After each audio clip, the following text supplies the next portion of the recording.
Question ये सारे TGT वाले क्वेश्चन हैं जो पिछली शिफ्ट्स में आए हैं। तो बताइए, size total number of elements निकालने हैं तो कितना आएगा?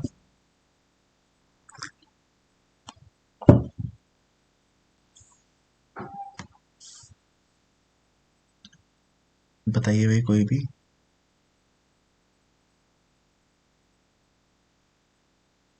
30 हो जाएगा सर। 30। कैसे आया है ये? और 36 है और सर अब अपर बाउंड मैंने प्लस रो कितनी आ जाएंगी? अपर bound minus lower bound plus 1, तो रो कितनी हो जाएंगी? 6। और कॉलम कितने हो जाएंगे? 10 माइनस 6 प्लस 1 यानी 5। तो कितना आ जाएगा? 6 इंटू 5 30, है ना। क्विक सॉर्ट एल्गोरिथम की worst case running time complexity चाहिए। अब क्विक सॉर्ट की वर्स्ट केस में कैसे आती है कॉम्प्लेक्सिटी? ये सारे टीजीटी छोटे जो वाले हैं तो इसमें है मतलब अब ये क्रॉप होता नहीं, हो भी जाता तो ये रेड कलर तो तब भी रहता, या तो इन्हें खुद बनाना पड़ेगा क्वेश्चंस को। मतलब एरे अगर शॉर्टेड होगा तो। एरे अगर ऑलरेडी सॉर्टेड होगा तो उसका रिकर्सिव फॉर्मूला क्या बनता है? अनु क्या बनता है रिकर्सिव फॉर्मूला उसका? उसका T N equals to T N minus one plus one plus one plus N बनता है, प्लस वन बनेगा प्लस एन हाँ। ब्रेक करने में लगा टाइम। तो ये ब्रेक करने में मैंने आपको बताया था पार्टीशन एल्गोरिथम हम यूज करते हैं।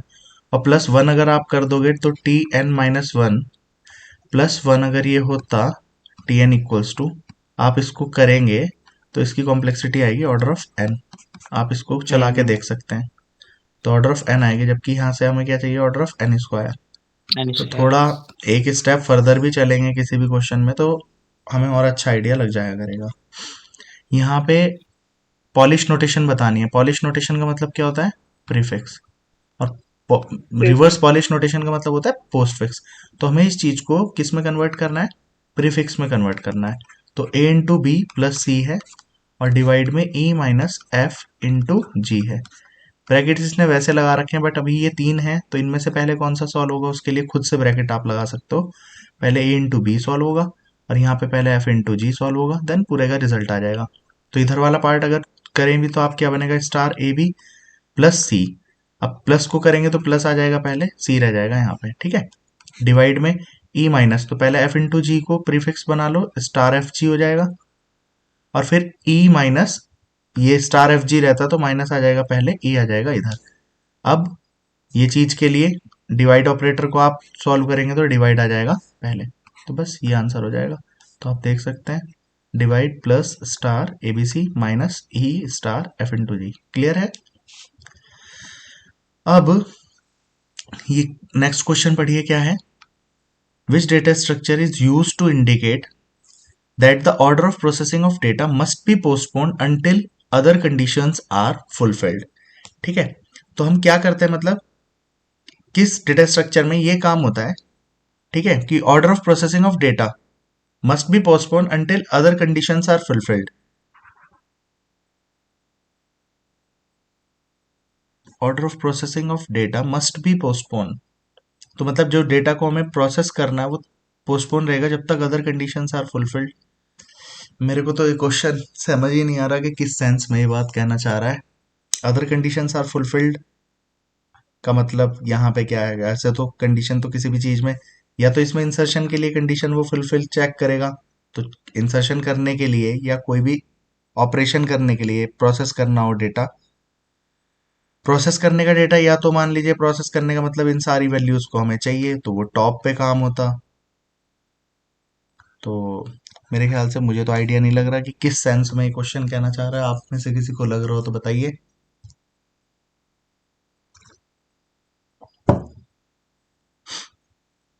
चलो इस क्वेश्चन को देखते हैं बाद में, अभी मार्क करके छोड़ देता हूँ। एक 2D एरे जिसमें प्रत्येक पंक्ति में तत्वों की संख्या भिन्न भिन्न होती है, मतलब डिफरेंट डिफरेंट एलिमेंट्स हैं, उसे हम क्या बोलते हैं? तो एरे है 2D जिसमें सारे मतलब एलिमेंट्स अलग अलग हैं, तो उसको क्या बोलते हैं? स्पार्स। तो स्पार्स कौन सा होता है? जिसके अंदर जीरो ज्यादा नॉन होता है। Zero element. नॉन जीरो मतलब जीरो एलिमेंट ज्यादा होता है। डेंस वो होता है जिसमें नॉन जीरो कम होता है। ठीक है, रेगुलर और इरेगुलर, तो ये आप जनरल साइंस से क्वेश्चन कर सकते थे। ठीक है, रेगुलर वो होगा जिसमें सारे सेम से होंगे, और इरेगुलर है जिसमें अलग अलग है। ठीक है, ये रेडिक्स सॉर्ट आपको चलाना है, तो अब तो रेडिक्स सॉर्ट बहुत अच्छे से हो गया होगा हम, और इसको बताना है सेकंड पास के बाद क्या आउटपुट होगी। तो फर्स्ट पास में हम क्या करेंगे, यूनिट डिजिट से सॉल्व करेंगे। ठीक है, तो यूनिट डिजिट से सॉल्व करेंगे तो देखो 7 वाले दो हैं। यहाँ पे इस क्वेश्चन पे थोड़ा सा गौर देना आप, पर थोड़ा सा जूम कर लेता हूँ। अगर यहाँ पे आपके पास पहले सॉल्व होगा, पहले 0 वाला आएगा, तो पहले तो आ जाएगा 720 कॉमा, फिर आना है 5 वाला तो 355, फिर 5 के बाद 6 वाला आ जाएगा तो 436, देन 7 वाले दो हैं तो पहले आएगा 457, देन आएगा 657, और इसके बाद आपके 9 वाले भी दो हैं तो पहले आएगा 329 जो पहले है। अब बच्चों यहाँ पे आप देख सकते हैं कि 329 वैसे भी छोटा था इससे, बट इस काम से हमें कोई मतलब नहीं रखना है, जो इस सीक्वेंस में पहले दे रखा है वो पहले आएगा। तो 329 देन 839। अब जब सेकंड पास चलेगा तब आपको सेकंड एलिमेंट के बेस पे सॉर्ट करना है। ठीक है, अब सेकंड एलिमेंट को देखते हुए आप सॉर्ट करोगे तो सबसे पहले कौन आएगा, ये 2 वाला ही रहेगा तो 720 ही रहेगा। फिर 2 वाला सेकंड आएगा तो देखो ये वाला आएगा 2 वाला। अब आपको देखने में 320 भले से लग रहा हो कि 720 तो सर इससे छोटा है, बट वो थर्ड पास में सॉर्ट करेंगे, थर्ड डिजिट पे। ठीक है, तो अभी 329 आएगा। फिर नेक्स्ट क्या आएगा, 3 वाला। 3 वाला क्या है, 436 पहले आएगा, 436 फिर क्योंकि 839 बाद में तो फिर आएगा 839। इसके बाद नेक्स्ट जो आएगा वो 5 वाला, तो 355 पहले है, 655 फिर 457, देन लास्ट आपका 657 बचा कौन सा, 657। 5 वाले 3 थे तो वो उसी ऑर्डर में आएंगे जिस ऑर्डर में ये थे। समझ में आ रही है, पहले ये फिर ये फिर ये। तो ये आपका सेकंड पास के बाद आउटपुट क्या होगी, ये आ जाएगा। ठीक है, फिर इसके बाद नेक्स्ट क्वेश्चन है कौन सा स्टेबल सॉर्ट होता है इनमें से। तो देखो क्विक नहीं है, हीप नहीं है, और सिलेक्शन नहीं है, तो मर्ज सॉर्ट हो जाएगा। मैंने आपको प्रोसेस भी बता रखा है। इस मर्ज सॉर्ट ऐसे चलेगा ना, कंसेक्यूटिव की कंपैरिजन मान लीजिए। क्विक सॉर्ट में पहले को जी मानते सर। हैं पूरे से करेंगे, स्वैपिंग होगा तो ये नहीं है। हीप में भी ऐसे ही होता है, इसको डिलीट करेंगे पूरे से स्वैप करेंगे लास्ट वाले से। सिलेक्शन सॉर्ट में भी ऐसा ही होता है कि आप क्या करते हैं, पहले को मानेंगे कुछ मिनिमम और पूरे से कंपैरिजन करेंगे, जो छोटा होगा सबसे उससे स्वैप करेंगे, इसलिए नहीं है। बबल सॉर्ट में सेकंड पास के बाद आउटपुट बतानी है। तो बबल सॉर्ट में आपको एलिमेंट कितने दे रखे थे, 37, 54, 21, 85, 68, 12, 9 एंड 57। अब आप थोड़ा सा आइडिया इससे भी लग, बट उस वाले से बनेगी नहीं बात, क्योंकि 68 और 85 तीन में है, तो वो आउटपुट के लिए फिर भी चला के देखना पड़ेगा।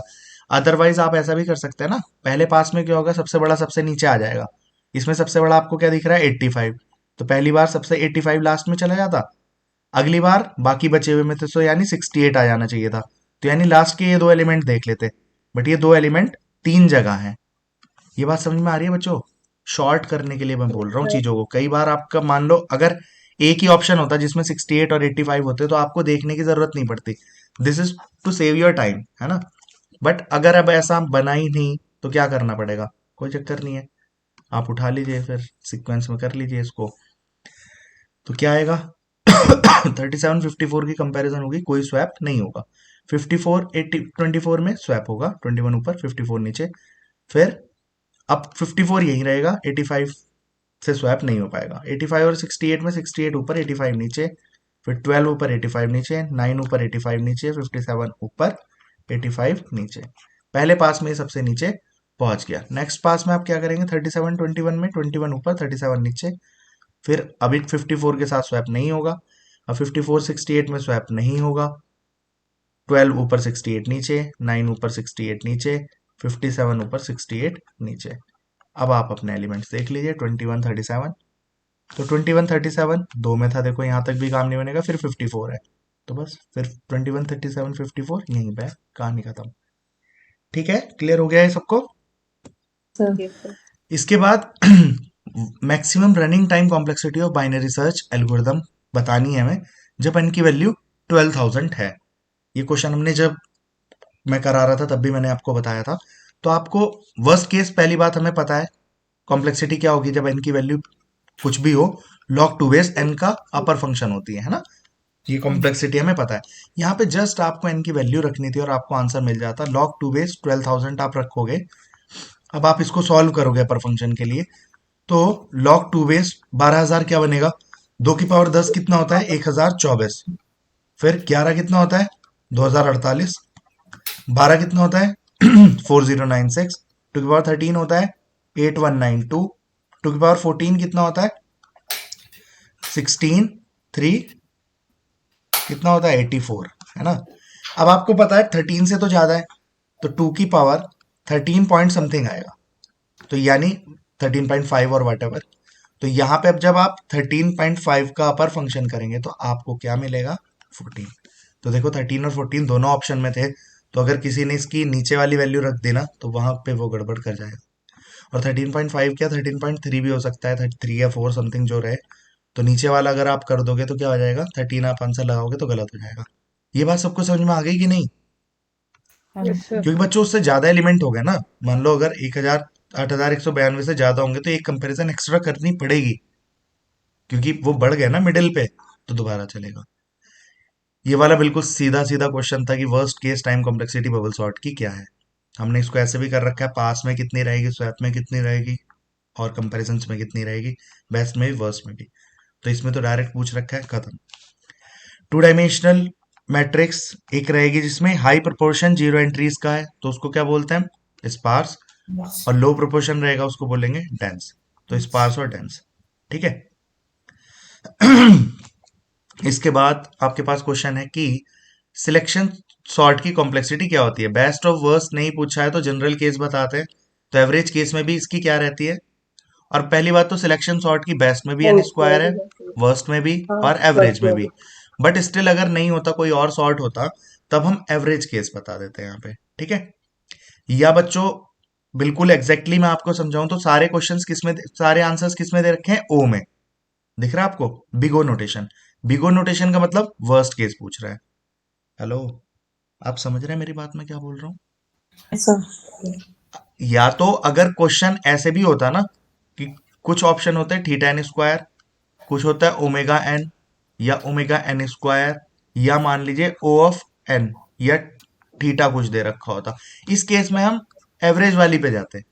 एवरेज वाली भी दो दे रखी होती तो एवरेज वाली पे जाते हैं, क्योंकि अगर कुछ नहीं बोल रखा है यानी एवरेज केस बता दीजिए। बट यहाँ पे इसने चारों कौन सी दे रखी है, बिग ओ नोटेशन में, यानी सारी वर्स्ट केस में बता रखी है। तो वर्स्ट केस में हम इसका आंसर बताएंगे, ठीक है। अब सॉर्टेड दे रखा है आपको, SORTED, ठीक है। बबल सॉर्ट चलानी है और हमें इंटरचेंजेस काउंट करने हैं इसको सॉर्ट करने के लिए, ठीक है। अब आप एस की पूरे से कंपैरिजन, मतलब एस पूरे से तो नहीं करते, यहाँ पे कैसे करते हैं, 1 बाय 1 आगे से करते हुए जाते हैं। तो एस ओ से बड़ा है क्या, आप रीजनिंग के जब आप क्वेश्चन करते हो तो ABCD पहले ही लिख लेते हैं, आपको ऑर्डर ध्यान ही होगा कौन किससे बड़ा है, उसके अकॉर्डिंग इसको चलाते चले जाइए और काउंट कर लीजिए। तो बिल्कुल सिंपल क्वेश्चन है, बबल सॉर्ट का जैसे अभी किया था उसी तरीके से सॉर्ट हो जाएगा, ठीक है। काउंट करके सिर्फ हमें क्या बताने हैं कि कितने इंटरचेंजेस हमने किए हैं। नेक्स्ट क्वेश्चन भाई सेम उसी तरीके से कि सॉर्टेड एरे है, एलिमेंट दे रखे हैं 10 लाख, मैक्सिमम कंपैरिजंस बताने हैं हमें कितने रहेंगे। तो मैक्सिमम फिर ऑर्डर ऑफ लॉग एन आते हैं, log 2 बेस एन। अब 10 लाख अगर आप रखेंगे तो 10 लाख का मतलब होता है 1 मिलियन, है ना। जैसे के का मतलब, इसका मतलब तो एग्जैक्टली 10 लाख ही होता है, मिलियन का मतलब, है ना। बट यहाँ पे हम एमबी की टर्म में अगर आप बात करेंगे तो यहाँ पे केबी और ये 1024 में चलता है, तो 1024 से इंटू इंटू होता जाएगा, तो 10 लाख से ज्यादा होते हैं समथिंग। अगर हम 1 MB की बात करें यानी 2 की पावर 20, और ये चीज आपको हम उस वो करेंगे ना, मतलब पेजिंग सेगमेंटेशन, तो वहां पे हम करते हैं ना कि 2 की पावर 30 में M बनेगा या कैसे बनेगा। तो आप सबको पता होगा 2 की पावर 20 कितना होता है, 1 मिलियन होता है ना। तो यानी यहाँ पे एन की वैल्यू अगर 10 लाख है तो 2 की पावर 20 रहेगा ये, ठीक है। और अब एग्जैक्टली 20 नहीं रहेगा, क्योंकि 1024 जिस तरीके से 2 की पावर 10 होता है, तो 1000 तो 2 की पावर 10 से छोटा ही हो गया ना। हेलो, बताइए भाई, 1000 तो 2 की पावर 10 से छोटा रहेगा ना। हाँ जी। तो 1000 अगर 2 की पावर 10 से छोटा रहेगा, 9 पॉइंट समथिंग रहता, बट उसका भी अपर फंक्शन आप करते तो आंसर क्या आता, 10 ही आता ना। सेम यहाँ पे 2 की पावर 19 पॉइंट समथिंग एग्जैक्टली अगर आप बात करें तो 19.8 या 9 समथिंग रहेगा, जो 10 लाख होगा। लेकिन जब आप इसका अपर फंक्शन करेंगे तो आपको आंसर कितना मिल जाएगा, 20। समझ में आ गई? सिंपल था काम। फिर इसके बाद आपके पास है क्या, टू वे मर्ज सॉर्ट लगानी है। टू वे का मतलब है हम दो दो एलिमेंट्स को कंपेयर करते चलेंगे, ठीक है। फिर दो दो हो जाएगा तो दो लिस्ट को यहाँ पे फोर फोर फोर, दो दो को करके फोर की बना लेंगे, फिर फोर फोर को करके एट की, इस तरीके से बबल सॉर्ट काम चलेगा, ठीक है। अब यहाँ पे इसको सॉल्व करके देखिए, सेकंड पास के बाद बताना है क्या आउटपुट होगी। तो बबल सॉर्ट हमने अच्छे से कर रखा है। पहले हम दो दो को कर देंगे, इन दो दो को, फिर ये दो सॉर्ट हो जाएंगे तो इन चार चार को कर देंगे, मतलब दो दो का पेयर, ये लास्ट वाला ऐसे ही रह जाएगा। फिर 8 का कर देते और फिर इसके साथ देन फाइनली सॉर्ट हो जाता। अब पेपर में तो टाइम बचाना है ना, तो पेपर में आप डायरेक्टली क्या करिए, आफ्टर सेकंड पास, मतलब शुरू के 4 एलिमेंट पहले दो दो का हुआ होगा फर्स्ट पास में, फिर 4 को, तो 4 को देख लीजिए, मतलब इन चारों को सॉर्टेड में लिख दो तो कितना आएगा, 80, 150, देन 200, देन 470। दिख रहा है आपको? फिर इन चार में क्या रहेगा, 40, 90, 300, 400, तो वही है यहाँ पे, और फिर 70 और 120। मेरे ख्याल से क्लियर हो गया होगा डायरेक्ट किस तरीके से कर लेंगे, यस सर। है ना? हिना क्लियर है? हाँ जी। आशु आपको क्लियर है? ठीक है। अब इसके बाद हमारे पास ये सिंपल क्वेश्चन है, ये उसका है सेल का एड्रेस निकालने का, 3D का फॉर्मूले में रखना है और आंसर आ जाएगा, ठीक। यहाँ पे नेक्स्ट क्वेश्चन है किसका, स्टार्ट के नेक्स्ट में, और स्टार्ट के नेक्स्ट के इन्फो पार्ट में क्या रहेगा। तो लिंक लिस्ट हमने बहुत ठीक से करी थी। ये स्टार्ट है अगर आपका, तो ये कह रहा है स्टार्ट का नेक्स्ट, मतलब ये यानी इसका एड्रेस होगा, है ना। इसके नेक्स्ट में यानी इसके अंदर जो पड़ा होगा वो इस सेल का एड्रेस पड़ा है, तो स्टार्ट के नेक्स्ट का नेक्स्ट मतलब आप यहां पहुंच चुके हैं। उसके इन्फो पार्ट में क्या है, तो इन्फो पार्ट में क्या पड़ा है, 128। क्लियर हो रही है भाई सबको? हाँ जी। है ना। अगर मैं सीधा ये बोल देता स्टार्ट के इन्फो पार्ट में, तो क्या आंसर आता बताइए, 125। 125 आ जाता।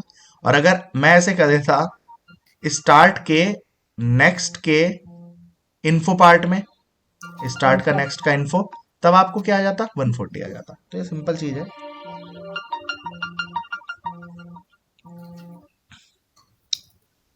चलिए अब नेक्स्ट क्वेश्चन देखते हैं। यहां पे इसने ओवरफ्लो की कंडीशन पूछी है सर्कुलर क्यू में।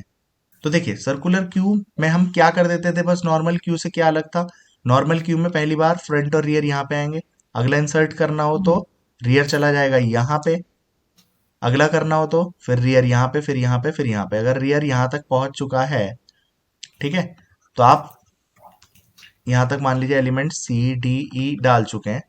तो जो क्वेश्चन इसने दिया, फ्रंट की वैल्यू 1 पे है पहले एलिमेंट पे, और रियर n पे पहुंच चुका है ना। ये n से काउंट कर रहा है। तो देखो बच्चों, जनरल सेंस आप इसकी जगह अगर ऐसा आता कि फ्रंट की वैल्यू -1 है, वो सॉरी 0 है, और रियर n-1 पे है, अगर n-1 वो बोल रहा है, तब आप हम सब समझ सकते हैं कि ये जनरल मतलब 0 से स्टार्ट कर रहा है। अभी उसने नहीं बोला, कांशा म्यूट कर लीजिए। तो फिर यहाँ पे क्या होगा, 1 से चला सकते हैं, है ना। अब इसने 1 और n दिया है, तो मतलब हम समझ सकते हैं कि वो जनरल केस में डिस्कशन कर रहा है, लाइक सी लैंग्वेज या वैसे मान के नहीं कर रहा है। तो यानी अगर ऐसा होता तो क्या आपका ओवरफ्लो बनेगा इसमें, अगर फ्रंट आपका 1 पे है यानी पहले एलिमेंट पे है यहाँ पे, और रियर है आपका कहाँ पे, n पे यानी लास्ट एलिमेंट पे, या ऐसा लिखा होता तब भी वही बात है। तो ये बात तो सही है, ओवरफ्लो बन सकता है। हाँ जी। ये आप कहें फ्रंट इक्वल्स टू रियर +1 हो, सेकंड ऑप्शन ये दे रहा है, फ्रंट की वैल्यू जो आ रही है रियर +1 आ रही है। अब देखो सर्कुलर क्यू है, अगर ये 1 2 3 4 5 भी होता, तो आप अगली बार रियर को कहाँ पहुंचाएंगे, घुमा के इधर पहुंचाएंगे ना। हेलो, यहाँ पहुंचाएंगे कि नहीं? हाँ तो जी। 5 + 1 6 थोड़ी लिखेंगे हम, 5 + 1 कहाँ पहुंचा देंगे, 1 पे। एक्चुअली में आप डिवाइड करते हैं ना, उसको रिमाइंडर करते हैं आप n से, जो रिजल्ट आता है वो लिखते हैं। तो 5 + 1 क्या आएगा, 6, 6 को 5 से भाग करेंगे, रिमाइंडर क्या मिल जाएगा, 1, तो यानी इक्वल्स टू 1 आ जाएगा अगेन। या आप इस चीज को ऐसा देख सकते थे, अगर मैं मान लीजिए ए को डिलीट कर देता, बी को भी डिलीट कर देता, तो फ्रंट इस टाइम कहाँ पे सेट होता, यहाँ पे होता ना। अगला मुझे इंसर्शन करना होता तो रियर यहाँ आ जाता, मान लीजिए एक्स को इंसर्ट कर दिया, रियर आ गया यहाँ पे, एक और इंसर्शन करूंगा तो रियर को बढ़ाऊंगा। सर्कुलर क्यू में ऐसा होता है ना, लास्ट एलिमेंट से फर्स्ट पे पहुंच जाते हैं आप। अगली बार रियर मान लो वाई इंसर्ट करना था तो यहाँ आ जाता। अब देखिए क्या रियर +1 इक्वल्स टू फ्रंट के हो रहा है, रियर की वैल्यू, रियर कहाँ था अभी 2 पे, ये 3 पे, तो दोनों ही कंडीशन ठीक है। ओके, ये बात समझ आ रही है? तो इसलिए हाँ बोथ सर। 1 एंड सेकेंड आपका आ जाएगा ऑप्शन। इसके बाद असेंडिंग ऑर्डर में इन कॉम्प्लेक्सिटीज को लिखना है, तो ये क्वेश्चन भी सिंपल है। अब इसके लिए हमें जस्ट नॉलेज होनी चाहिए किसकी, जो हमने चार्ट कर रखा है ना कई बार का। तो सबसे पहले आपको यहाँ पे दिख रहा है, सबसे पहले क्या आएगा, लॉग एन सबसे छोटा है। लॉग एन से बड़ा क्या है, एन है। एन से बड़ा क्या है, एन लॉग एन। उससे बड़ा क्या है, एन स्क्वायर। और सबसे बड़ा क्या है, टू की पावर एन। ये बात क्लियर है भाई बच्चों? तो हाँ यही जी। आंसर, हाँ सर। बहुत सिंपल क्वेश्चन था। ठीक है। और अच्छा एक बात बताना, अगर यहाँ पे अंडर रूट लॉग एन होता तो वो किसके बाद आता, मतलब सबसे छोटा अंडर रूट लॉग एन होता, या लॉग एन होता, या ऑर्डर ऑफ एन होता, क्या होता, या एन लॉग एन होता? लॉग एन के बाद आता सर। लॉग एन के बाद आएगा अंडर रूट लॉग एन? पहले। पहले ही आएगा ना Pradeep. Under root log N sir या under root N? Under N. Root log N लिखा है मैंने। अंडर रूट लॉग एन तो लॉग एन से पहले ही आएगा ना, इससे भी छोटा हाँ सर। है ना। और अगर अंडर रूट एन होता, अगर अंडर रूट एन होता, तो हमें देखना है कि लॉग एन छोटा है कि अंडर रूट एन छोटा है। तो कौन छोटा है, लॉग एन या अंडर रूट एन?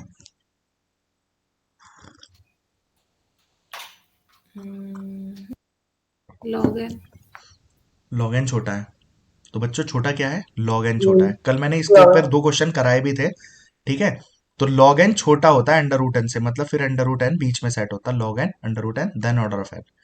इसके लिए मैंने आपको बताया भी था, अगर आप 1000 रख के भी देखेंगे तो इसका log n कितना आएगा बच्चों, निकल के अराउंड 9.3 समथिंग, या 7 8 वट एवर। जबकि 1000 का अंडर रूट कितना निकल के आएगा, 33 पॉइंट समथिंग, है ना। 31 32 वट एवर। 30 का 900 का कितना होता है, 30 होता है, तो 30 से तो ज्यादा ही आएगा ना। समझ गए आप मेरी बात क्या बोल रहा हूँ? तो 31 पॉइंट समथिंग आता। तो छोटा कौन है, लॉग एन छोटा है। फिर यहाँ पे एन इंटू एन की ट्राई डायगोनल स्पार्स मैट्रिक्स दे रखी है। ठीक है। इस क्वेश्चन को अभी बाद में करते हैं, जस्ट पहले 2-3 क्वेश्चन बचे हैं, बस ये खत्म कर लेते हैं, फिर इसके बाद इसको लेते हैं। यहां तक हम शायद कर चुके थे ये, हाँ कल हमारा यहाँ तक हो गया था। यहाँ से क्वेश्चन लेते हैं, तो ये सारे एक बार जल्दी से खत्म कर लेते हैं। Which with respect to link list and array which one of the following statement is incorrect. ठीक है, लिंक लिस्ट और एरे के टर्म्स में देखना है। तो element can be added to link list indefinitely. ठीक है, वाइल एरे में हम रुक जाते हैं जब इसका साइज फिल हो जाता है। तो देखो लिंक लिस्ट में हम जनरली ब्रेक करते चलते हैं ना, जनरली इसको डायनामिकली ही लिंक लिस्ट को यूज करते हैं। ठीक है। और एरे में हम रुक जाते हैं क्योंकि जनरली इसका साइज फिल हो जाता है जब, तो हम इसको रिसाइज नहीं करते, मतलब तब हम रुक जाता है। क्लियर हो रही है? अब मान लो ये सही या गलत लग रहा है, चलो आपको बिल्कुल अभी समझ में नहीं आ रहा है तो इनकरेक्ट ढूंढना है, कोई और पढ़ो, क्या पता ज्यादा लगे। एरे एलोकेट करता है मेमोरी को by declaring the array. Generally हम इंट A50 लिख दिया। देखो ऐसा नहीं है, हम यूज कर सकते हैं कैलक मैलक फंक्शन भी, डायनेमिकली भी एरे को एलोकेट कर सकते हैं, बट जनरली हम ऐसे ही करते हैं। जबकि लिंक लिस्ट को हम करते हैं जब ऐड करते चले जाते हैं। दोनों बातें पहली और सेकंड सेम है। ठीक है। अब link list is slower in add and remove but faster in get. क्या कहना चाह रहा है, लिंक लिस्ट ऐड और रिमूव करने में तो स्लो है, ठीक है, लेकिन गेट करने में फास्ट है। ये बात गलत है। एरे फास्ट किस चीज में होता है, इन गेट। लाइक आपने लिखा A10 तो डायरेक्टली A10 आपको मिल जाएगा। जबकि ऐड और रिमूव में एरे में कॉम्प्लेक्सिटी ऑर्डर ऑफ n तक पहुंच जाती है। क्यों, आपने अगर यहाँ पे एक एलिमेंट पड़ा है, इसको डिलीट किया तो सबको ऊपर शिफ्ट करना पड़ेगा, या यहाँ पे इंसर्शन करनी थी तो सबको पहले नीचे शिफ्ट करोगे तब यहाँ पे आएगा। जबकि लिंक लिस्ट के केस में आपको जस्ट पॉइंटर एडजस्ट करना है और वो काम हो जाता। तो मेरे ख्याल से आप समझ गए होंगे इनकरेक्ट क्यों है ये काम एरे के लिए सही है। अब ये बात ट्रू होती है, array is slower in add and remove but faster in get. यानी एड्रेस कैलकुलेशन एरे में फास्ट होता है। जब मैंने आपको linked representation and sequential representation पढ़ाई थी, मैंने बताया था सिक्वेंशियल रिप्रेजेंटेशन किस चीज में बेहतर है, एक तो मेमोरी को इफिशिएंटली यूज करता है, दूसरी बात एड्रेस कैलकुलेट इसमें फास्ट होता है। ये इन दोनों में तो बेकार है, बाकी इसमें ऐड रिमूव, दो लिस्ट को मर्ज करना और लिस्ट को ब्रेक करना, अरे करा था हमने या नहीं, इन सेंस में तो इसमें पढ़ा था। ये इन दोनों में बेहतर होता है, ये इन चारों चीज में बेहतर होती है। वही क्वेश्चन यहाँ पे था डायरेक्टली। ठीक। A sort algorithm work on the principle, किस प्रिंसिपल पे काम करती है? अब देखो यहां पे प्रोसेस पता होना चाहिए, तो कि हम पहले स्मॉलेस्ट निकालते हैं लिस्ट में से, फिर एक्सचेंज कर देते हैं लेफ्ट मोस्ट में से, मतलब जैसे यहाँ पे एलिमेंट रखे हैं, मैं इसको मिनिमम मानूंगा, पूरे से कंपैरिजन करूंगा, फिर जो सबसे छोटा आएगा मान लीजिए ये है, उसके साथ इसको स्वैप कर दूंगा। किस में होता है? इतने से ही आप कर सकते हैं काम। कौन से में यस होता है? सिलेक्शन सॉर्ट में ना, यानी एक्सचेंज एक्सचेंज सॉर्ट या सिलेक्शन सॉर्ट में ये काम होता है। ठीक, लीफो किसको बोलते हैं? स्टैक को, तो ये क्वेश्चन भी हो गया। फिर इफेक्टिव मेथड टू एक्सप्रेस, सीधा एल्गोरिदम की डेफिनेशन दे रखी है, तो बहुत बहुत सिंपल क्वेश्चन आए थे बच्चों। अब देखो कितने पॉइंटर चाहिए हमें, कौन सी? सर्कुलर डबली लिंक लिस्ट है 5 नोड्स के साथ, तो बच्चों आपके पास 5 नोड है, और आप डबली लिंक लिस्ट में आपको पता है हर नोड के पास कितने होंगे? 2 पॉइंटर, लेफ्ट पॉइंटर और राइट पॉइंटर। कहानी खत्म, तो 10 आंसर आ जाएगा सीधा, कुछ भी नहीं था इस क्वेश्चन में। ठीक, आप देख सकते हैं टीजीटी के सारे क्वेश्चन बहुत हल्के थे, डेटा स्ट्रक्चर का जैसा आपने पढ़ा है ना वो तो बहुत हाई लेवल पढ़ा है। ठीक है, sorting algorithm does not have worst time complexity, किसकी? ऑर्डर ऑफ एन स्क्वायर नहीं होती। इंसर्शन की वर्स्ट केस में एन स्क्वायर है, क्विक की भी एन स्क्वायर है, बबल की भी एन स्क्वायर है, मर्ज की कितनी होती है? N log N. Log N. तो डायरेक्ट क्वेश्चन था, कुछ नहीं है। कौन सा डेटा स्ट्रक्चर रिकर्शन में यूज होता है? तो स्टैक आंसर हो जाएगा डायरेक्टली। ठीक है, यहां पे देखिए बाइनरी सर्च की कंडीशन ही थी, तो बाइनरी सर्च को अगर आपने लूप भी लगाया था, हमने चला के देखा था, तो हम कैसे लगाते थे? जब तक ए ऑफ मिडिल किसके बराबर ना हो जाए? आइटम के, तब तक हम चलाते रहते थे, या बिगनिंग जब तक एंड से छोटी है। अगर इससे फॉल्स होकर आप बाहर आते हैं, दैट मीन्स आइटम आपको मिल चुका है, यानी ए ऑफ मिडिल आइटम के बराबर हो गया, आप बाहर आ गए। या अगर आप beginning less than equal to नहीं है, यानी बिगनिंग ग्रेटर देन हो गई एंड से, तब आप बाहर आएंगे। इट मीन्स कि आपका एरे प्रेजेंट, वो एरे में एलिमेंट है ही नहीं, अनसक्सेसफुल के लिए ये कंडीशन हो जाती है जब आप इससे बाहर आते हैं। और मैंने इसमें आपको जनरल भी बताया था कि बच्चों हम कब तक हाफ करेंगे, बिगनिंग हमेशा एंड से छोटी रहेगी कि नहीं रहेगी? बोलो, छोटी या बराबर तो रहेगी। कोई भी चीज है उसकी स्टार्टिंग एंड से छोटी होनी चाहिए ना, या बराबर होनी चाहिए। भाई आप ऐसे स्टेप पे पहुंच गए कि बिगनिंग और एंड बराबर भी हो गई, मगर ऐसा थोड़ी है कि बिगनिंग आगे चौप पहुंच जाएगी, ऐसा एरे थोड़ी बन जाएगा। ठीक है, तो ये कंडीशन कब होती है? जब अनसक्सेसफुल हो जाता है। ये हमने चलाया भी था बाइनरी सर्च। ठीक, what is the length of the array? जब फर्स्ट इंडेक्स को अगर हम आई कह रहे हैं और लास्ट इंडेक्स को जे बोल रहे हैं, तो ये सिर्फ वही फॉर्मूला है जो हमने लिखा था, अपर bound minus lower bound plus 1। तो इसमें अपर बाउंड क्या है? जे, तो जे माइनस आई प्लस 1। आकांक्षा, देख रहे हैं आप क्वेश्चन कितने डायरेक्ट हैं? अगर उस लेवल का थोड़ा भी कर रखा है ना, तो भी देख लीजिए 19% क्वेश्चन तो बिल्कुल डायरेक्ट आते हैं। इसमें देखो कॉम्प्लेक्सिटी, एवरेज केस कॉम्प्लेक्सिटी चाहिए हमें सभी एल्गोरिदम्स की, उसके बेसिस पर असेंडिंग ऑर्डर में लिखना है। सिलेक्शन सॉर्ट की कितनी होती है? सिलेक्शन सॉर्ट की एन स्क्वायर। लीनियर सर्च की कितनी होती है? एवरेज, हाँ, हाँ, L square. Linear search, quick, sorry quick sort है, क्विक सॉर्ट की थी सेकंड वाली, तो क्विक सॉर्ट की कितनी होती है? क्विक सॉर्ट की भी यही होती है, एन स्क्वायर। एन स्क्वायर नहीं होती, एन लॉग एन होती है। वर्स्ट केस की सिर्फ उसकी एन स्क्वायर होती है। अच्छा, लीनियर सर्च की तो ऑर्डर ऑफ इसमें एन होती है। वर्स्ट केस में ही तो हम एवरेज निकाल देते हैं या नहीं, एवरेज और वर्स्ट का मतलब वो नहीं है। वर्स्ट है जब उसमें सॉर्टेड है तभी तो वो हो रहा है। एवरेज हाँ, क्या है? अगर आपको एवरेज सा एरे गिवन है तो वो तो कुछ ना कुछ पार्ट मान लो। बेस्ट केस क्या है कि वो ऐसे डिवाइड करे, लेफ्ट में आधे बचे, राइट में आधे बचे। हाँ, भाई ठीक आधे है। आधे नहीं भी बचेंगे, कुछ भी बचेंगे, तो एन स्क्वायर नहीं बनेगा ना, कुछ तो ब्रेक हो रहा है, तो एन लॉग एन, तो अच्छा, उसमें। तो मतलब इसके केस में क्योंकि मैक्सिमम जितने भी हमारे हैं सर्च वाले सारे हाँ ऐसे ही हैं जो वर्स्ट केस वाले ही हैं, तो हाँ क्विक सॉर्ट हाँ हाँ हाँ हाँ, ऐसा आप उल्टा सोच लेंगे। सकते हैं। इसमें ठीक, क्विक सॉर्ट में एन लॉग एन होगी। ठीक है, ओके, बाइनरी सर्च में ऑर्डर ऑफ लॉग एन होगी। तो हाँ, सबसे पहले क्या आ जाएगा?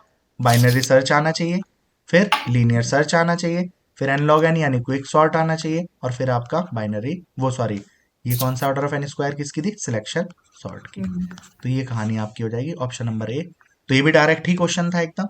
ठीक है, इसको सिर्फ पोस्ट फिक्स एक्सप्रेशन किस इनफिक्स की थी, तो आपको इनफिक्स से पोस्ट फिक्स करना आता तो भी कर सकते हैं। और यहाँ देखो इसने बिल्कुल बहुत ही सुलझा हुआ इनफिक्स दिया है। ठीक है, बाकी सब में तो फिर भी नहीं लगे हुए, आप चला के देखेंगे। और कल मैंने आपको इसको बच्चों, ऐसा नहीं है कि आप इससे ही करके निकाल लेंगे, मैंने आपको बताया था कि आप कैसे कर सकते हैं इस क्वेश्चन को। लेफ्ट टू राइट स्कैन करिए, सारे आप बाइनरी ऑपरेटर दिख रहे हैं आपको। हेलो, ऑप्शन से चलाने का नहीं है इसमें। जैसे ही लास्ट दो मिले ना, जिन जिन दो के बाद आपको ऑपरेटर मिले, उन दो को सॉल्व कर लीजिए। यानी एम एन ओ फिर प्लस है, तो एन प्लस ओ कर लीजिए। ये बात समझ में आ रही है? हेलो, फिर इसके बाद स्टार है, यानी कि अच्छा। आप चलते तो पहला ऑपरेंड ऑपरेंड, फिर ये सेकंड ऑपरेंड, देन स्टार होता, तो इस स्टार को आप यहां ला सकते हो। अब इस पूरे को आप समझ सकते हो एक ऑपरेंड। हेलो। फिर इसके बाद पी है, देन डिवाइड होता है, यानी इन दोनों को समझ, पहला ऑपरेंड फिर सेकंड ऑपरेंड देन डिवाइड है, तो डिवाइड को ले आइए यहां पे, और अब ये पूरे का पूरा क्या कहलाएगा, एक तरीके से एक हो जाएगा। हेलो, समझ रहे आप मेरी बात? अब इसके बाद यहां तक हम डिवाइड तक सोल्व कर चुके, फिर क्यू है, फिर आर है, फिर एस है, फिर टी है, फिर पहला वो आया क्या, ऑपरेटर। तो ये पहला ऑपरेंड, फिर सेकंड, थर्ड, फोर्थ, फिफ्थ, यानी इसके पहले जब दो थे उसके बीच में इसको लगा दीजिए, यानी ये बन जाता एस डिवाइडेड बाई टी। फिर प्लस है, प्लस के लिए पहला ऑपरेंड होता है ये, सेकंड ऑपरेंड होता है ये, तो ये बन जाएगा बच्चों आपका आर प्लस, ठीक है, S into S divided by T. ठीक है, इसके बाद आप देखिए कौन सा आया है, स्टार था, तो स्टार क्यू और इसके बीच में लग जाएगा, फिर इनको कर लीजिए। अब ये माइनस है, माइनस के लिए पहला ऑपरेंड होगा ये सारा और दूसरा ऑपरेंड होगा ये सारा, और माइनस आ जाएगा, तो माइनस बीच में आ जाएगा, आपको दिख गया होगा सीधा ऑप्शन। मतलब चला के देखने की जरूरत नहीं है, मतलब आप इस तरीके से भी सॉल्व कर सकते हैं। ठीक है, अब ये वाला क्वेश्चन तो अभी हम कर चुके हैं, ये कल हो गया था कि एब्स्ट्रैक्ट डेटा टाइप बोलते हैं, लार्जेस्ट एलिमेंट को अपर बाउंड बोलते हैं, लीनियर सर्च की कॉम्प्लेक्सिटी कितनी होती है बताइए, ऑर्डर में दे रखी है, यानी वर्स्ट केस पूछ रहा है, कौन सी होती है वर्स्ट केस में linear search, order of N. ठीक है, तो ये आंसर हो जाएगा। Which on the following search algorithm requires a sorted array, sorted array किस सर्च में चाहिए, दो ही सर्च दे रखी है, तीन, linear search, hash search, binary search, तो किस में होती है, बाइनरी सर्च में मैंने तीन कंडीशंस आपको बताई थी ना, क्या इंपॉर्टेंट है, बाइनरी सर्च में से तीन क्वेश्चन बन सकते हैं, या तो एरे सॉर्टेड होना चाहिए, या उसमें आपका मिलने की कंडीशन सक्सेसफुल की या अनसक्सेसफुल की, तो क्वेश्चन उन्हीं के बेसिस पे आते हैं। ठीक है, तो यानी इसमें आंसर हो जाएगा बाइनरी सर्च। फिर ये वाला क्वेश्चन हमारा बचा था लास्ट, तो हम इस पे आ गए, ये क्वेश्चन करके हम मीटिंग को एंड करेंगे। ठीक है, ट्राई डायगोनल मैट्रिक्स है, एन ट्राई डायगोनल है, स्पार्स मैट्रिक्स, मैंने आपको ट्राई डायगोनल बताया था कि डायगोनल में एलिमेंट होता है, डायगोनल के जस्ट ऊपर है, जस्ट नीचे है। स्पार्स बच्चों, ये स्पार्स क्यों है, आकांक्षा मैंने इसमें total number of elements count करने के लिए एक तरीका बताया था, आप मुझे बताएंगे टोटल हाँ, एलिमेंट्स? 3n-2। 3n-2 कैसे बताया था मैंने, देखिए n एलिमेंट तो होंगे इसके डायगोनल में, और और हाँ, प्रिंसिपल ऐसे डायगोनल ही से और ऊपर कितने हैं, तो n तो है प्रिंसिपल डायगोनल में, उसके ऊपर कितने हैं n-1, n-1 और नीचे प्रिंसिपल n। डायगोनल के नीचे भी कितने n-1, तो सीधा हो सकता है 3n-2, है ना। हाँ, चलिए ये चीज हो गई। अब 3n-2 है बच्चों, अगर हमारे पास n इंटू एन की मैट्रिक्स वैसे होती तो हमारे पास टोटल एलिमेंट्स कितने होते हैं 25, मगर यहाँ पे अगर आप देखें, है ना, तो 3n-2 यानी यहाँ पे हो रहे हैं 13। अब आप कहेंगे सर जीरो तो सिर्फ 12 ही है, मगर बच्चों ये तो 5 इंटू 5 पे है, अगर मैं 50 इंटू 50 की मैट्रिक्स कर देता तो हमारे पास टोटल एलिमेंट कितने बनने चाहिए बच्चों, 2500, है ना। बट देखिए स्पार्स मैट्रिक्स अगर होती तो 3 इंटू 50 यानी 150-2, इस केस में 148 ही आपके पास एलिमेंट मौजूद हैं, बाकी 2500 में से 148 आप घटा सकते हैं, यानी 2352 जीरोस हैं, समझ रहे हैं। तो स्पार्स मैट्रिक्स में कितने नंबर ऑफ जीरोस ज्यादा होता है ना जनरली, तो इसलिए ट्राई डायगोनल को हम क्या बोलते हैं, स्पार्स मैट्रिक्स बोलते हैं। बात समझ में आ रही है कि नहीं? अब बात यह है, स्पार्स मैट्रिक्स में आपको पता है अगर 50 इंटू 50 की होती तो भाई जरूरत क्या है कि हम इतने बड़े एलिमेंट को स्टोर करें, भाई 2352 जीरोस है, इनको स्टोर करने की जरूरत क्या है, काम के एलिमेंट तो 148, केवल इनको स्टोर करिए। मगर इनको स्टोर करेंगे तो फिर एरे में क्या होना चाहिए, एड्रेस कैलकुलेशन तो फास्ट होती है ना, तो फिर एड्रेस कैलकुलेशन फास्ट क्यों होगी, क्योंकि रो मेजर या कॉलम मेजर का हमें फॉर्मूला पता है, आई माइनस जे, वो आई अपर कैसे करते थे, आई माइनस ए आई जे का फॉर्मूला कैसे निकालते थे, base address plus weight address upper bound minus lower bound plus वो आई माइनस लोअर बाउंड इसका into C plus J minus इसका लोअर बाउंड इंटू सी, यहाँ पे इंटू एम से मल्टीप्लाई और हो जाती, एम इंटू एन की थी तो, है ना। लेकिन अब यहाँ पे समस्या क्या है, हम रो मेजर या कॉलम मेजर जिससे भी करेंगे तो फिर तो जीरो को स्टोर नहीं कर रहे हैं तो उस फॉर्मूले से बनेगा नहीं ना, इसलिए अब हमें यहाँ पे क्या करना पड़ेगा वो देखिए। अब देखो इसको स्टोर करने के लिए ना, रो मेजर से करेंगे तो अलग फॉर्मूला बनता है, कॉलम मेजर से करेंगे तो अलग बनेगा। इसने नहीं बताया कि रो मेजर से स्टोर है या कॉलम मेजर से, तो बाय डिफॉल्ट चाहे कोई सी भी मैट्रिक्स हो, अगर नहीं बताते तो रो मेजर मान के चलते हैं पहली चीज। ये क्वेश्चन मैं आपको पेजिंग वगैरह में भी बताऊंगा, वहां पे भी इस चीज का आएगा। तो रो मेजर मानते हैं बाय डिफॉल्ट। ठीक, अब हम ये मान भी लेते हैं कि रो मेजर से है। हमने अगर अब इसका निकाल के देखना भी हो तो बच्चों हम स्टोर कैसे करेंगे? हमारे पास कौन सा एलिमेंट कहाँ पे पड़ा है, तो मान लीजिए फॉर एग्जांपल पहला एलिमेंट फर्स्ट लोकेशन पे है, सेकंड 2 पे, या 0 किसी से भी आप मान के चल सकते हैं। क्लियर हो रही है बात? ये हमने हाँ इसके जी। एलिमेंट रख दिए। आप वहां पे एक छोटी सी बना के देख सकते हैं स्पार्स मैट्रिक्स। मैंने आपको स्पार्स मैट्रिक्स तो सारी ये बताई थी, बट एड्रेस कैलकुलेशन के लिए फॉर्मूला हम कैसे ड्राइव करते हैं एआईजी का स्पार्स के केस में, वो हमने डिस्कस नहीं किया था। मैंने आपको बोला था कि वो मतलब बहुत टाइम कंज्यूमिंग है और शायद ही क्वेश्चन बने। आप देख भी लीजिए, इतने टीजीटी पीजीटी के हमने क्वेश्चन करे, एनवीएस केवीएस, एक पहला क्वेश्चन आया जो लास्ट ईयर आया है। ठीक है, इस क्वेश्चन को भी किस तरीके से आप कर सकते हैं वो मैं आपको तरीका बता रहा हूं डायरेक्ट। आप जो भी स्पार्स मैट्रिक्स दे रखी है ना, जैसे यहाँ पे ट्राई डायगनल बोल रखी है, तो एक ट्राई डायगनल बना लीजिए। और आपको 0 को स्टोर नहीं करना है, एलिमेंट को स्टोर कर दीजिए। जैसे मैंने यहाँ पे 1 और 2 किया है, 2 1 3 किया है, 1 4 5 किया है, सीक्वेंस में 0 को स्टोर नहीं किया है, और इनको अपना एक इंडेक्स दे दीजिए जिस एरे में इंडेक्स पे पड़े हैं। समझ में आ गई बात मैं क्या बोल रहा हूँ?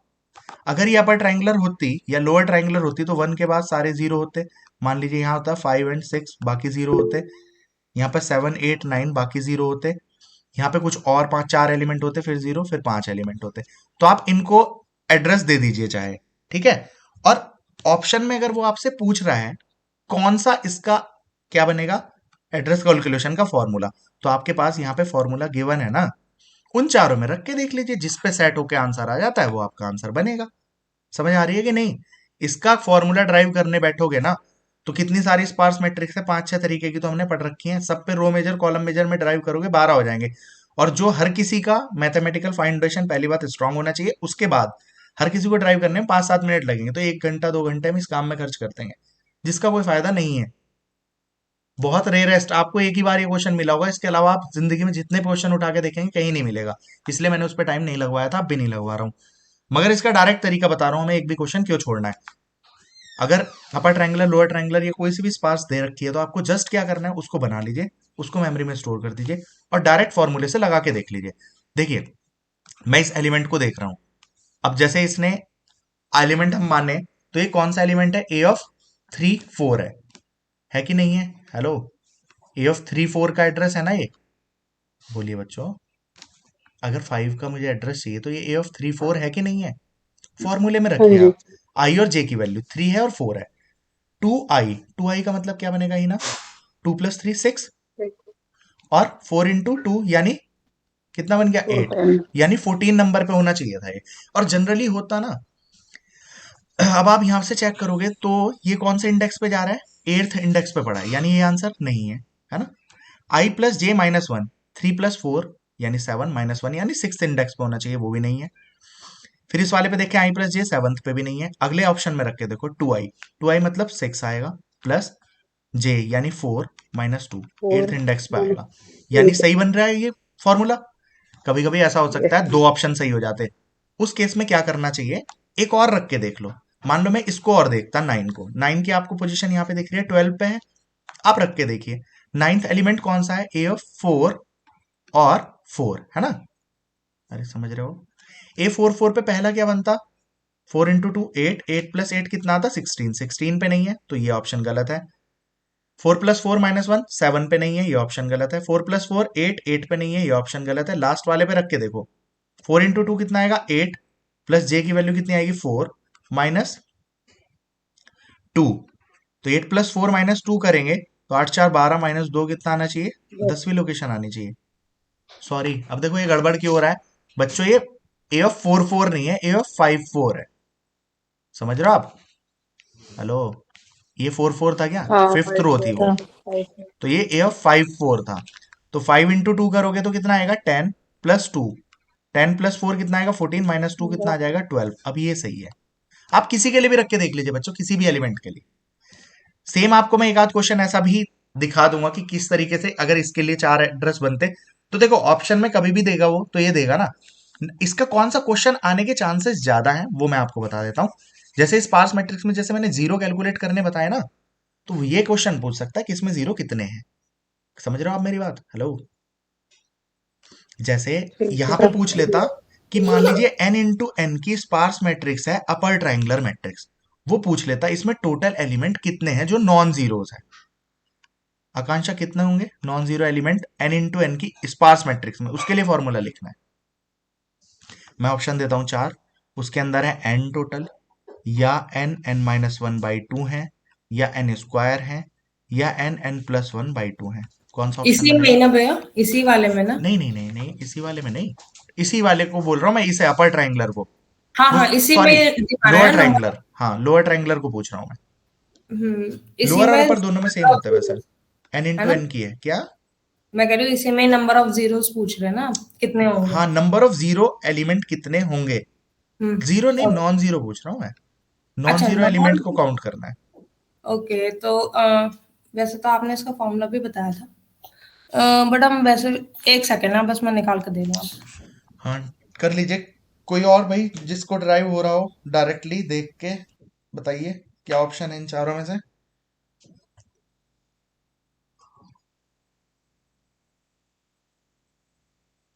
नॉन जीरो एलिमेंट पूछना है, जीरो भी पूछता तो भी हम निकाल सकते हैं फॉर्मूला। क्या ये पूजा, पूजा कितने होंगे non zero element in upper N triangular N plus matrix? One by two हाँ जी, सर, n(n+1/2). n(n+1/2). गुड। हाँ हिना, और हिना ने आंसर दिया शायद, ये बाकी सब भी देख लीजिए। हाँ, यही अपर है। ट्राइंगुलर में पहला नॉन जीरो, यानी पहली रो में एक एलिमेंट है, सेकंड में दो, थर्ड में तीन, और अप टू लास्ट वाली रो में एन एलिमेंट होते हैं। 1 से n तक का सम होगा n(n+1/2). तो ये नॉन जीरो एलिमेंट कितने होंगे अच्छा, n(n+1/2).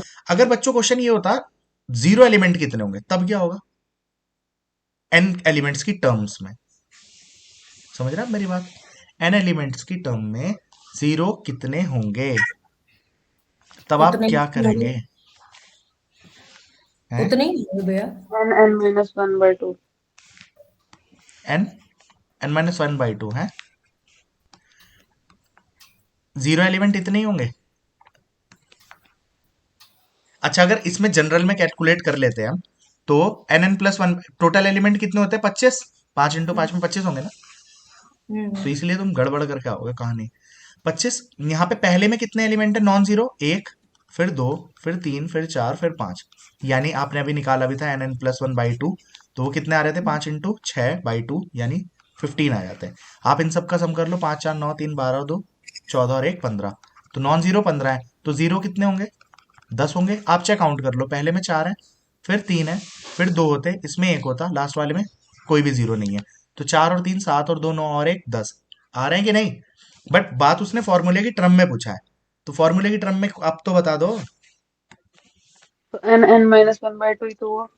n(n-1/2) रख के देखो, 5 × 4/2, हाँ तो 10 बन जाएगा ऐसे भी। और क्या आप ऐसे भी लिख सकते हो,